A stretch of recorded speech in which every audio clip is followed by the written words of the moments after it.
چل هۆکار بۆ وازهێنان لە گوناه و تاوان. خاڵی چواردەهەم زانینی بێنرخی دنیا.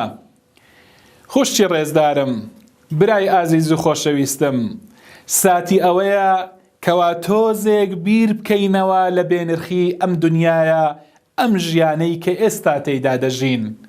ژیانێک بەڕاستی تا بڵێ بێنرخە، بێقیمەتە.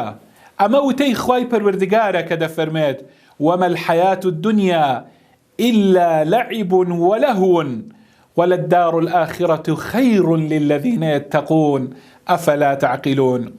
بەڵێ بەڕاستی ژیانی دنیا ژیانێکی خەڵەتێنەر، ژیانێک کە وەکو یاری منداڵان وایە، بەڵام ژیانی ڕۆژی دوایی هی ئەوەیە کەسانێک کە پارێزگار بن بەڕاستی ژیانی ئەوێ هەڵبژێرن بەسەر ژیانی ئێرەدا بۆ ئەو کەسانەی کە عاقڵمەند بن و بیر بکەنەوە.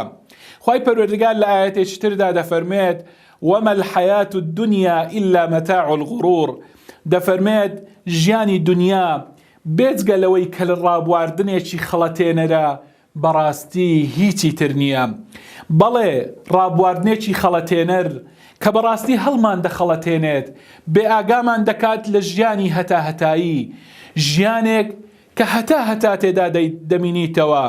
ئەو ژیان یان ئەوەتە خۆشیەکی هەتا هەتاییە، یاخود خوا پەنامان بدات بەهۆی گوناه و تاوانەکانمانەوە ناخۆشی و عەزابی هەتا هەتاییە.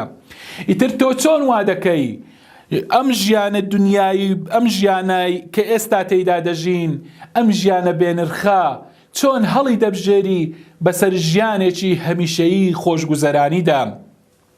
کەسی عاقڵمەند وا ناکات. کەسی عاقڵمەند چۆن وا دەکات گوناه دەکات، تاوان دەکات، کەوا ئەم گوناه و تاوانە بێبەشی بکات لە بەهەشتێک، ئەو بەهەشتە کە پانی و پۆڕیەکەی بەڵێ عەرضها السەماوات والئەرض، بەهەشتێک کە بەقەدەر ئاسمان و زەمین پان و پۆڕ بێتن، چۆن بە گوناهەکانت وا دەکەی کەوا لەو بەهەشتە مەحروم ببی، بێبەش ببی، ئیتر بەشت لەو فراوانیە نەبێتن. بەڕاستی مرۆڤی عاقڵ قەت ئەم کارە ناکاتن.